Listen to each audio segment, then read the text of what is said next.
Está con nosotros en el estudio el ministro de Hacienda, Mario Marcel. ¿Cómo le va, ministro? Muy bien, muy buenos días, Ministro. a ambos y también a los auditores y auditoras de Radio Infinita. Ministro, tenemos una lista bien larga de temas, pero me gustaría partir por su visión respecto de las advertencias que hizo ayer el Banco Central. Advertencias respecto del sistema financiero chileno y básicamente la idea de que lo que dice la propia presidenta Rosana Costa es que tengamos tasas de interés más elevadas que en el pasado reciente y eso tiene efecto sobre múltiples actividades, ¿verdad? Por de pronto la inmobiliaria, que puede costar todavía mucho más moverla, pero ¿qué visión tiene el gobierno de esa advertencia?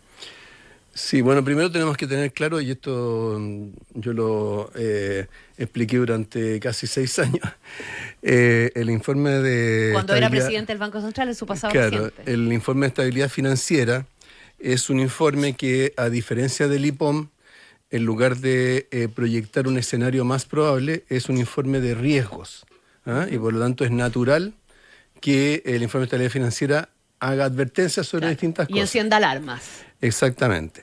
Este informe que se presentó ayer, creo que donde más se pone el foco son los riesgos provenientes del sector externo, lo cual es una novedad, ¿cierto? Porque durante un tiempo largo, ¿cierto? Nuestras mayores fuentes de riesgo en el sector financiero más bien eran de carácter interno.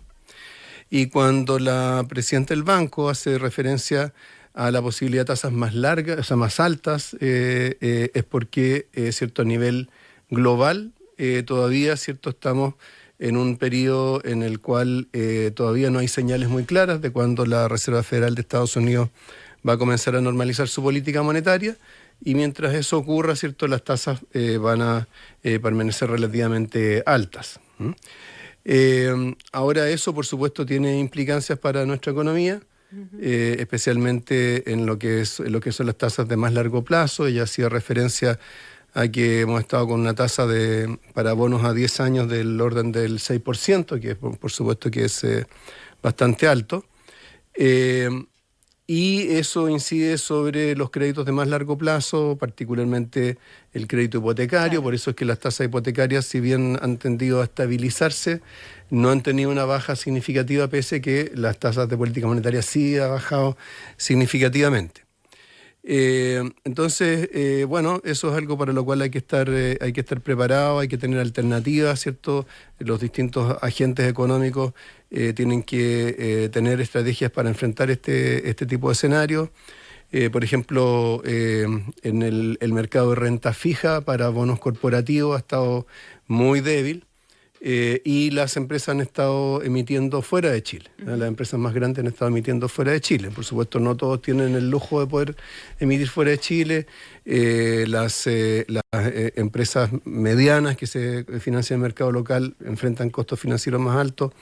En fin. Pero ¿nos permitiría esto suponer que estamos en una situación probablemente de un poquito mayor vulnerabilidad todavía, de la que a lo mejor el gobierno ha intentado instalar en el mensaje de vaso medio lleno? Yo creo que no, porque en paralelo ha estado ocurriendo otro fenómeno que para nosotros es muy importante, que es el aumento de los precios del cobre. Hemos tenido un aumento muy sustantivo en el precio del cobre, ¿cierto? Estamos actualmente bastante por arriba de los 400 centavos de dólar por libra.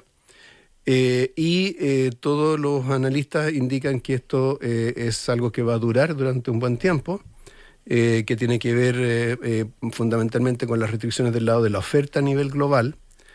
Y eso para nosotros significa, por supuesto, más ingresos provenientes del cobre, más ingresos para la industria minera, más ingresos para el Estado. Y también un significa, royalty más cundidor también. Claro, y también significa una presión a la baja del tipo de cambio. Por eso es que en las últimas semanas hemos visto, ¿cierto?, que el dólar ha bajado. Pese a que los diferenciales de tasa con Estados Unidos, que es la fuerza que lo presiona al alza, se han mantenido. Entonces, eso es lo que nos indica es que lo que podemos esperar para los próximos meses es una situación más favorable para nosotros del lado real de la economía, digamos, del cobre o de la minería, menores presiones al alza del tipo de cambio y, ¿cierto?, con un dólar menos presionado, también significa menores presiones inflacionarias en Chile. Uh-huh.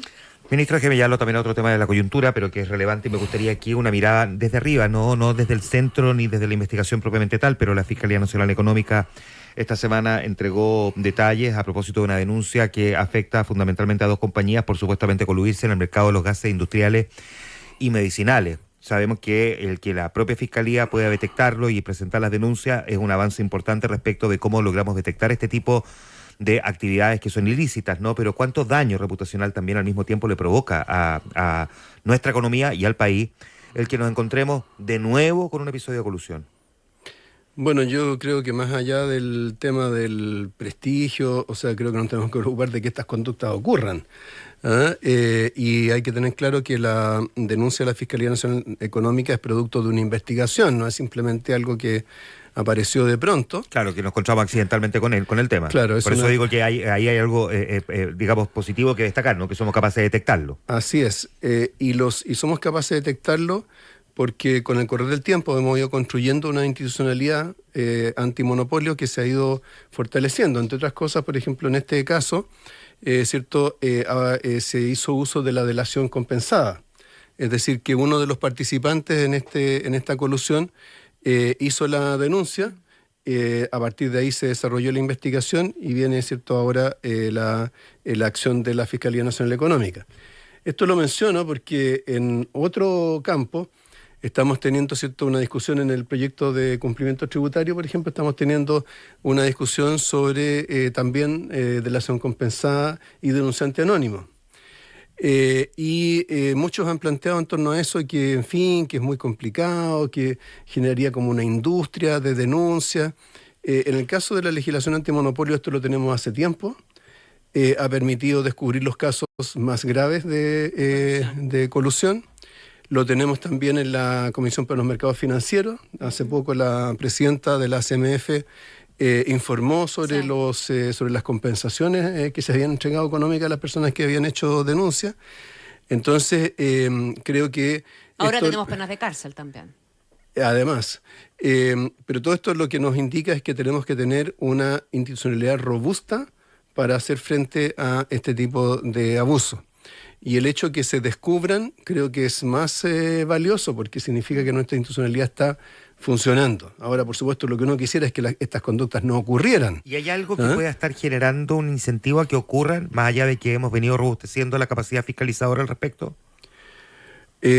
No sabría decir si hay algo que lo aliente, porque en realidad no estamos hablando, o sea, aquí no es bueno generalizar. No, evidentemente. ¿Cierto? Aquí estamos hablando de una situación grave en un sector productivo que incide sobre otros sectores de la economía y además sobre la salud, y además lo hizo durante el periodo de la pandemia, eso le da especial gravedad. Claro, porque de hecho hasta ahora lo que se ha podido determinar es que incluso hay hospitales que pagaron hasta un 41% más caro en las licitaciones de gas para uso médico y en la época de la pandemia. Así es, pues entonces, bueno, imagínense lo que eso significa.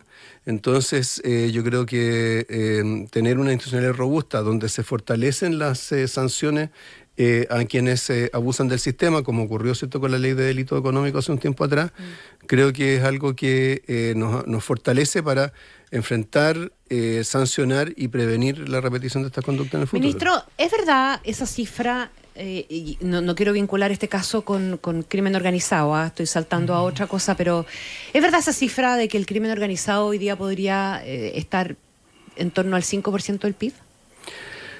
A ver, si mal no recuerdo, creo que esa es una cifra que se citó a propósito de estudios internacionales. Sí. Esto no es algo fácil de medir. Uno imagino. Más o menos puede entender claro. Por qué vía, ¿cierto?, la delincuencia incide sobre la actividad económica, porque incide sobre los costos de las empresas, incide sobre los costos de transacción para todos, ¿cierto?, que tenemos que tener más cuidado en dónde, cómo, qué sé yo, nos movemos. Claro, solamente para citar lo que dice la CONI, es Sergio Ursúa, este economista de la Universidad de Maryland, el que dice que si uno toma las omisiones y discrepancias en la cifra de la balanza de pagos del Banco Mundial, es que venimos teniendo hace casi ya 10 años esta cuestión en la que hay cifras que no te calzan y que en el fondo te muestra que casi el 5% del Producto Interno Bruto podría explicarse en esa omisión y discrepancia y podría corresponder al crimen organizado. Sí, esa es una de las metodologías que existen. Nosotros, como Ministerio de Hacienda, vamos a preparar para la exposición sobre el estado de la hacienda pública, que es en septiembre, vamos a preparar un recuadro sobre este tema. Yeah. Así que estamos revisando ahí todas las estimaciones, los antecedentes, porque claro, la cuenta de errores y omisiones en balance de pago, como lo dice en su nombre, recoge muchas cosas que quedan son sueltas. Inconsistencias, claro, de calcular la balanza de pagos desde un lado o de otro. Ahora, plata que no se sabe dónde salió en el fondo. Exacto. Ahora, la pregunta tiene que ver, claro, es importante tener una estimación respecto de eso, pero también saber si tenemos la fortaleza institucional necesaria para hacer la pega que corresponde por ese lado en el combate al crimen organizado. Porque una cosa es lo que haga la policía en terreno, una cosa es lo que tiene que ver con los efectos sobre las personas, la vida de las personas, la seguridad, la integridad física, y una larga lista de otras cosas, pero otra es el follow the money, que es una herramienta sustancial en el combate al crimen organizado. ¿Cómo estamos ahí? Vamos a volver sobre el tema de delitos económicos, etcétera, ¿verdad? Pero ¿usted tiene la certeza de que estamos en la dirección correcta o tenemos flancos abiertos todavía? ¿Hay cosas por hacer? ¿Hay cuestiones comparadas que mirar eventualmente? Bueno, yo creo que hay que decir muy claramente, nosotros no tenemos todo el instrumental para poder hacer este seguimiento del dinero para eso es que hace un año que presentamos al Congreso Nacional el proyecto sobre inteligencia económica contra el crimen organizado. Todo ese año este proyecto ha estado radicado en la Comisión de Seguridad del Senado, que por cierto ha tenido muchos proyectos que analizar, que votar, pero resulta que hasta el día de hoy todavía no se vota ningún artículo. Entonces, ahora asumió el senador Flores la presidencia.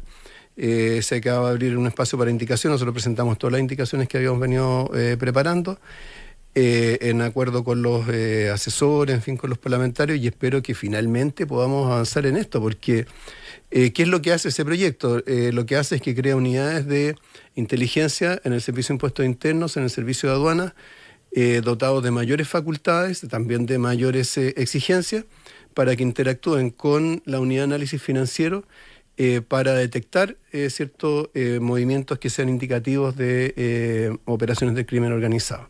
Ese hecho que usted reconoce que nos falta todavía, ¿verdad? ¿Puede hacer efectivamente que Chile sea un país atractivo en esa dimensión para el crimen organizado? Bueno, es un riesgo, es un riesgo, y ojalá que sea un riesgo que lo entiendan nuestros parlamentarios.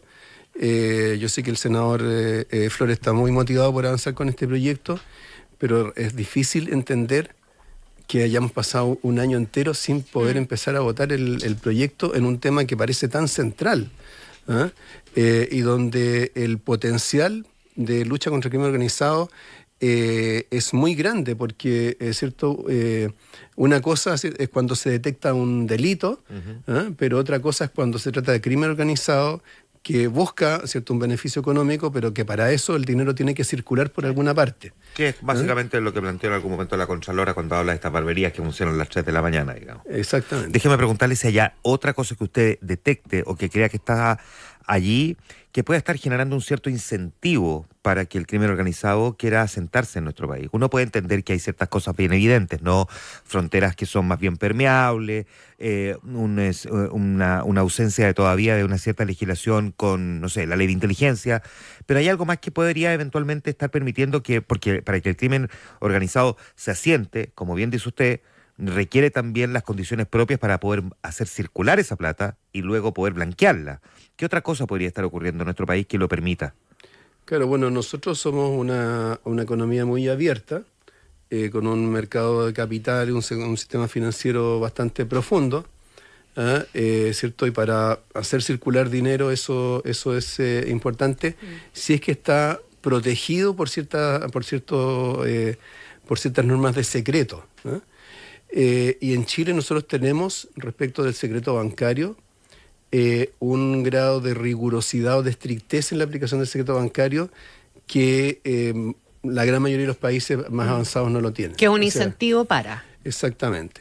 O sea, para poder levantar secreto bancario hoy día, ¿cierto?, uno tiene que estar muy avanzado en una investigación, tiene que estar ya en una etapa judicial, Entonces, para lo que es detección temprana, identificación de potenciales de movimientos de dinero ligado al crimen organizado, tenemos que tener una capacidad para actuar mucho antes. Y lo mismo en el tema de la evasión de impuestos. También en el proyecto de cumplimiento tributario también hemos planteado flexibilizar el secreto bancario para la fiscalización tributaria, cuestión que aplica en todas las mayores economías capitalistas del mundo, Estados Unidos, el Reino Unido, Canadá, etcétera. Todos tienen regímenes bastante liberales al momento de levantar el secreto bancario cuando se está investigando un delito o cuando se está investigando evasión de impuestos. Ministro, partimos describiendo los riesgos financieros para nuestra economía, mirando un poquitito las cuestiones que están pasando afuera, ¿verdad? Y usted hacía ver que antes siempre hablábamos de que los riesgos eran mucho más locales que mirando para afuera, pero vamos un poquitito a las cuestiones locales y aquellas cosas que, al menos desde la perspectiva de los empresarios, siguen marcando incertidumbre. El destino de la reforma tributaria y el destino de la reforma de pensiones. ¿Cree usted que se va a quedar finalmente solamente con el tema de la evasión y la elusión aprobado en materia tributaria y que lo otro va a ser simplemente una misión imposible? ¿Aumentar los impuestos a las personas? Para las misiones difíciles que para eso estamos, uno está acá. A ver, yo diría que con el correr del tiempo, las advertencias del Consejo Fiscal Autónomo, los informes de las clasificadoras de riesgo, los informes de organismos internacionales, creo que cada vez queda más claro que Chile tiene un desafío en materia fiscal. Y ese desafío no tiene que ver con que el gobierno actual quiera gastar o no gastar, sino que tiene que ver con dinámicas de más largo plazo en las finanzas públicas que van a estar presionando en las finanzas públicas no solo este año, el próximo, sino que dentro de 3, 4, 5 años más. Y eso tiene que ver con que Chile está en una etapa de la transición demográfica muy avanzada, en la cual la población de adultos mayores va a estar creciendo el 4% por año durante la próxima década. Eso significa presión sobre gastos en pensiones y gastos en salud, que son muy grandes. Y nuestros ingresos no van a estar creciendo al mismo ritmo, aun cuando la economía crezca más. Entonces, resolver el tema tributario hoy día es una inversión para Chile. Porque si no lo resolvemos hoy día, no va a desaparecer el problema fiscal. ¿Es un mensaje para quien piensa ser próximo gobierno eventualmente? Por supuesto. Porque sea lo que sea que quiera hacer el próximo gobierno, ¿cierto? Va a necesitar recursos y va a estar recibiendo estas presiones. Entonces, creer que esto se arregla con un fin, reasignando una platita acá, otro poco por allá, no es una respuesta robusta a ese tipo de desafíos. Y la del crecimiento, ministro, que es una cuestión con la que se confronta permanentemente el gobierno, que este gobierno no cree en el crecimiento, aunque el presidente diga que sí, que si solamente nos preocupáramos de crecer estarían resueltos los problemas. ¿Qué le pasa a usted cuando escucha eso con tanta insistencia?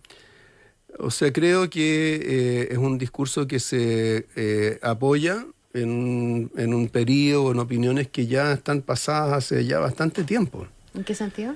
En el sentido de que el gobierno tiene hoy día, en términos de crecimiento, no solamente lo reconoce como un desafío y una necesidad, sino que está actuando muy concretamente al respecto. O sea, hoy en día tenemos en el Congreso Nacional cerca de 15 proyectos de ley que tienen que ver con los temas del pacto fiscal, o sea, impulso al crecimiento, reforma del Estado y cumplimiento tributario. 15 proyectos de ley. El presidente, en el discurso en ENADE, planteó, ¿cierto?, generar una suerte de fast track para estos proyectos, que podamos despacharlos todos de aquí a septiembre. Hay algunos de ellos que están avanzando bien, por ejemplo, el proyecto sobre permisos sectoriales de inversión ha tenido un buen avance, hemos avanzado también bien en el proyecto de cumplimiento tributario en la Cámara de Diputados. Pero tenemos que mantener ese ritmo y tenemos que fijarnos metas desafiantes. Y probablemente el planteamiento es que podemos estar llegando un poco tarde, porque convengamos que el crecimiento no era una prioridad para el gobierno cuando se instaló. O sea, si se trata de llegar un poco tarde, en realidad eso, digamos, más bien es aplicable a todos los últimos 15 años, porque ha sido ese el periodo en el cual hemos ido reduciendo nuestro crecimiento tendencial. Ahora, ¿qué más se podría haber hecho en crecimiento durante el año 2022, 2023, cuando estábamos ajustando, estábamos recuperando el equilibrio de la economía? Yo creo que no mucho, porque una economía que tiene el nivel de desequilibrio que tenía a comienzos del 2022 no es una economía que va a poder, que podría haber crecido. Entonces, de vuelta, ministro, cuando se proyecta que en los próximos 10 años en promedio podríamos crecer en torno al 2%, promedio, yo sé que la cifra es bien injusta porque los promedios también son injustos, ¿no? Pero ¿qué más se podría hacer para que no fuera del 2, sino que fuera del 4, incluso el 5? A ver, tenemos que tener claro cuál es, a qué ritmo pueden crecer países que tienen el ingreso per cápita que tenemos hoy día nosotros, porque a medida que los países crecen y se desarrollan, su potencial de crecimiento va desacelerando. Una economía como, no sé, Australia, Canadá, Nueva Zelanda, no crecen al 5%. Corea no crece al 5% hoy en día. Crecieron antes, cuando están en etapas más tempranas de desarrollo. Nosotros podemos crecer más que el crecimiento tendencial que estima el Banco Central de algo menos del 2%. Lo podemos hacer. Hay países de nuestro ingreso per cápita que crecen más que nosotros. Y para eso lo que tenemos que hacer es, por un lado, quitarle ripio a la economía y por otro lado, aprovechar las oportunidades que se están abriendo para nuestro país en materia de diversificación productiva. O sea, yo vengo estuve hace 3 semanas atrás en las reuniones de primavera del Fondo Monetario y el Banco Mundial, y ahora recién estuve en la reunión ministerial de la OCDE. Y en esa instancia, donde, ¿cierto?, se tiene una visión más global, lo que está implicando, ¿cierto?, todos los esfuerzos por reducir emisiones en las economías de todo el mundo, los compromisos de París, etcétera. Chile va muy avanzado. Todo eso, o sea, Chile va avanzado, pero Chile va en la vía de beneficiarse de todo eso. Porque eso significa mayor demanda por cobre, mayor demanda por litio, mayor demanda por energías renovables, en el futuro mayor demanda por hidrógeno verde. Y nosotros tenemos todo lo que el mundo va a estar necesitando durante los próximos años para poder cumplir con estos pero compromisos. Chile no va a poder crecer al 5% nunca más. ¿Esa es un poco la idea? O sea, podemos tener años en los cuales la economía crezca más. O sea, tuvimos ahora recién un año que crecimos 11%, pero saliendo de una crisis. Claro. Podemos tener años en los cuales crezcamos más porque, en fin, hubo algún fenómeno, algún shock positivo muy sustantivo. Pero tenemos que ser, tenemos que ser realistas. La comisión que presidió Manuel Marfán hizo una estimación de cuánto podíamos aumentar nuestro potencial de crecimiento futuro. Y ese potencial. Y eso estaba más cercano al 3%. Ahora no hay que subestimar eso, o sea, una diferencia de un punto porcentual de crecimiento por año acumulado a través del tiempo significa 25% de nivel de producto después de 25 años. Nos quedan un montón de temas todavía, así que le voy a ir haciendo preguntas cortitas. Déjeme preguntarle por una que además también viene dando que hablar. La importación de bienes de capital completa prácticamente 19 meses consecutivos a la baja, que es básicamente la compra de insumos clave para la inversión. ¿Por qué, ministro? ¿Por qué cree que ocurre una cuestión como esta? Bueno, efectivamente tuvimos una baja de importación, especialmente en la segunda mitad del año pasado, donde se junta, por un lado, el hecho de que la inversión ha estado más difícil porque los costos, las condiciones financieras no han sido favorables a la inversión, y porque por el aumento del dólar, las importaciones se vuelven más caras. Justamente por esa razón es que nosotros este año estamos tomando una serie de medidas para dar un impulso adicional a la inversión. Lo estamos haciendo por el lado de la inversión en infraestructura, ¿cierto? En la inversión pública en el primer trimestre de este año tiene un crecimiento de 2 dígitos respecto del primer trimestre del año pasado. Acabamos de aprobar esta ley sobre endeudamiento que extiende la vigencia de los programas de garantía para la construcción y para la industria inmobiliaria. Informamos ahora en la misma ENADE, ¿cierto?, todo este esfuerzo por aumentar la inversión en vivienda. Entonces estamos tratando de apuntalar la inversión de distintos lados, en buena medida yendo un poco contra, con un poco de viento en contra por las condiciones financieras que hemos tenido para invertir. Entonces, la inversión, ¿cierto?, está compuesta de maquinaria y equipos, que es lo que usted cita, y de construcción y obras. Creo que vamos a tener durante esta primera mitad del año una reactivación de la inversión en construcción y obras en buena medida como producto de este conjunto de medidas que se han estado tomando. Perfecto. 0,5% de variación mensual del IPC, ministro. Está dentro de lo que usted esperaba, dentro de lo esperado por el mercado. Es un poco alto todavía, ¿verdad? Venimos ahí con una cifra molesta. Sí, estamos como en un reality, porque ¿cierto? Ahora, yo estoy enterando ya. al mismo tiempo que ustedes del IPC. Las expectativas que tenía el mercado estaban en el orden del 0,3, 0,4, sí. Está un poquito por arriba de eso.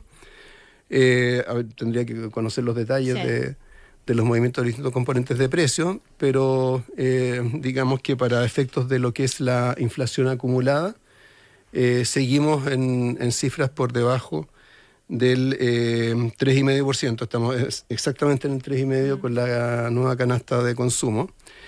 Y yo creo que lo que vamos a tener este año es que, pasado lo que hoy día debería estar presionando el IPC, que son los aumentos de precios de los combustibles, ¿cierto? Esto es alzas de alimentos, bebidas no alcohólicas, transporte fundamentalmente. Claro, transporte recoge, ¿cierto?, el efecto de los combustibles. Sí. Lo que vamos a tener es que, primero, los aumentos de precios de los combustibles ya se van a frenar por la caída del tipo de cambio. La caída de tipo de cambio, además, le va a restar presión a la inflación durante los próximos meses. Y por lo tanto, a mí no me sorprendería que en la medida que sigamos teniendo un comportamiento del tipo de cambio como el que estamos viendo ahora, podamos cerrar el año por debajo de lo que proyectó el Banco Central originalmente, 3,8%. Sí, ya. Última cosa, ministro, de las muchas que nos quedan, así que lo esperamos de vuelta próximamente. ¿Recibió usted un llamado a retirar el proyecto de reforma tributaria de Clausen-Schmidt-Hebel? ¿Hay alguna posibilidad de que ese proyecto sea retirado para partir todo de nuevo? Sí, me llamó la atención esa declaración, pero no me llamó tanto la atención porque hay quienes creen que el pacto fiscal es sinónimo de aumento de impuestos. Y de hecho creo que Klaus hace referencia, dice retirar el pacto fiscal. El pacto fiscal, como lo comentábamos recién, son 15 proyectos de ley que están en el Congreso y entre ellos no está el de reforma de impuesto a la renta porque no se ha presentado todavía. Entonces... Usted no sabe de lo que está hablando, digamos. No, creo que hay una distorsión que va mucho más allá de esa declaración, que es que hay quienes piensan que efectivamente el gobierno lo único que está haciendo es proponer alzas de impuestos. Yo me encontré en ENADE, con un conocido empresario, expresidente gremial, de un gremio importante de empresarios, que me dijo: ministro, ¿y cuándo van a enviar el proyecto de Agencia de Calidad de las Políticas Públicas? Y yo le dije: se ingresó ayer. Porque efectivamente ese proyecto lo ingresamos hace pocos días atrás. Ayer empezó su discusión en la Comisión de Hacienda de la Cámara de Diputados. Y tenemos los otros proyectos que comentamos acá. Y vamos avanzando en la implementación de la estrategia del litio. Y la semana pasada, desgraciadamente por todos los sucesos que conocemos, no se le dio mucha atención al hecho de que se entregó el plan de acción en hidrógeno verde. Entonces, la verdad es que quizás al contrario de lo que se da la paradoja de que mucha gente plantea que el gobierno solo piensa en aumentos de impuestos, y en realidad más bien lo que ocurre es que hay un conjunto de actores que solo ven aumentos de impuestos en la agenda pública y nosotros hemos colocado muchas más cosas. Entonces yo creo que este planteamiento que hizo el presidente, que esperamos que tenga buena acogida con las mesas de las dos cámaras, de darle El fast esta vía track rápida a los proyectos de importancia económica, de fiscal. Ojalá que nos ayude a rebalancear mejor nuestro juicio respecto de la agenda que tenemos en el Congreso. Ahora, eso no quiere decir que haya desaparecido el tema de impuesto a la renta. Nosotros decidimos postergarlo hasta que hayamos avanzado lo suficiente con el cumplimiento tributario, porque si no, lo que pasa es que en la discusión pública se mezclan demasiado las dos cosas y entonces se termina atacando cumplimiento tributario porque se quiere, no sé, hacer algún cambio en materia de impuesto a la renta. Ministro de Hacienda, esta mañana conversando con nosotros aquí en Infinita. Muchas gracias, ministro. Muchas gracias a ustedes y muy buen día a los auditores y auditoras de Radio Infinita. 8:07. Esta y otras conversaciones con los protagonistas de la noticia las encuentras en infinita.cl.